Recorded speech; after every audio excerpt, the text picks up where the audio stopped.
हमारे बीच में शिक्षक संघ के अध्यक्ष डॉक्टर हरपाल दादरवाल जी हमारे धरने में अभी रात को पहुंचे हैं। तो मैं डॉक्टर साहब से सवाल करना चाहूँगा कि डॉक्टर साहब इतने बड़े तूफान में इसमें क्या सोचकर आप लोग संविदा कर्मियों के लिए पूरी तरीके से आए हैं? आपके नमस्कार। आपके जो नाम के आगे संविदा शब्द है, बाकी कर्मचारी हैं आप। और कर्मचारी एक परिवार है। जिस प्रकार से विभिन्न प्रकार की जातियां धर्म हैं, उसी प्रकार से मेरा जहां तक मानना है, विशेष रूप से जिस मैं कम्युनिटी से आता हूं वो शिक्षक है। और शिक्षक कौम का प्रतिनिधित्व करने का मुझे मौका मिला है। और जिस प्रकार से सरकार का जो ये आपको संविदा के तहत नियमित करने का जो प्रावधान, ये जो रूल्स लेके आए हैं, उसके तहत मुझे जहाँ तक जानकारी है आपको पंचायत शिक्षक के रूप में इन्होंने नियुक्ति देने का प्रावधान रखा है। तो केवल पंचायत और शिक्षक सब तो पहले से आपके साथ जुड़ा हुआ है। दूसरी बात, जब पंचायत की बात है, पंचायत तो अपने लोकतंत्र की अंतिम एक सीढ़ी है जहाँ से लोकतंत्र फला है और एक तरह से फल फूल के वृक्ष के रूप में बना है। तो आपकी जिम्मेदारियां और आपकी ज़्यादा बढ़ जाती है, इसलिए हमारी भी नैतिक जिम्मेदारी बनती है कि हम आपके साथ आएँ।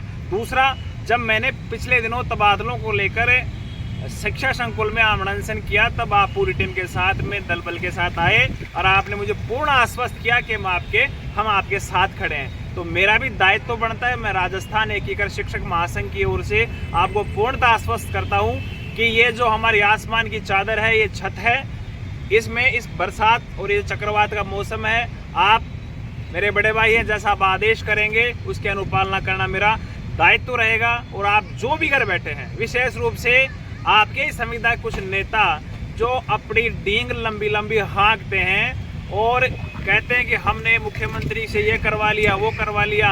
उनसे मेरी 1-2 बार मुलाकातें हुई किसी मंत्री के निवास पे, कभी शेमों में। तब मुझे भी लगा कि यार मेहनत तो ये कर रहे हैं, लेकिन जब धरातल पे देखते हैं तो मेहनत तो यहाँ की जा रही है। तो आप भी गर्मी की इस उमस भरी इस रात्रि में जो भाई लोग बैठे हैं, यहाँ आइए, आपका भी स्वागत है। इनकी भी मांग संविदा कर्मियों को नियमित करवाना, कार्मिक शब्द से पहले संविदा ठाना, आपकी मांग यदि यही है तो आप बड़े भाई नरेंद्र जी, अच्छा जी, ये सारे बैठे हैं, तो आप डॉक्टर साहब ये चक्रवात जयपुर में आ गया, आप देख पा रहे हैं कि पूरा हमारा टेंट भी चला गया है।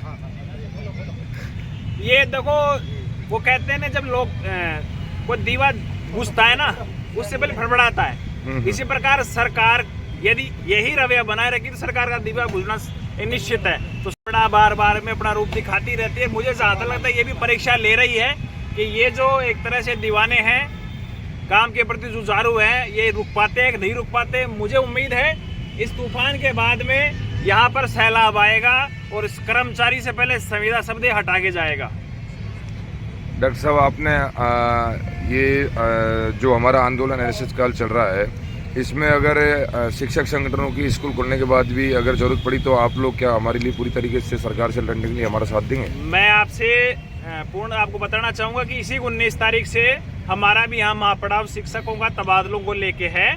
दूसरा, जिन्होंने आपकी मध्यस्थता की वो धर्मेंद्र राठौड़ जी हैं। हमारे भी कई मामलों में उन्होंने मध्यस्थता की है और अभी सुनने में आया कि चुनाव लड़ रहे हैं। और हमारे एक साथी हैं जो उनके बहुत ही निकटतम है, कल मेरी उनसे बात हुई, मैंने मेरा फॉर्मूला उन तक बताया कि माननीय विधायक बनना चाहते हैं, कैसा ऐसा ना हो कि विधायक बनने का सपना पहले ही चकनाचूर हो जाए।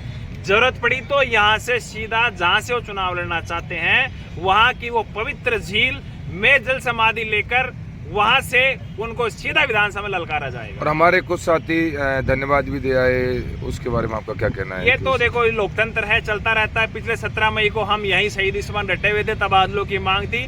मुख्यमंत्री, चूंकि सरकार बड़ी होती है, सरकार पावरफुल होती है, अंग्रेज चले गए कुछ, लेकिन फूट डालो राज करो की नीति भी छोड़ गए। हमारे बीच में हमारे कुछ जयचंद होते हैं, हमारे बीच में जाके गुलाब जामुन में बिक गए और रसगुल्ले खाने का आगामी आश्वासन लेकर आई लव यू बोल के आ गए। लेकिन हमने संघर्ष जारी रखा और जीतेंगे और लड़ेंगे।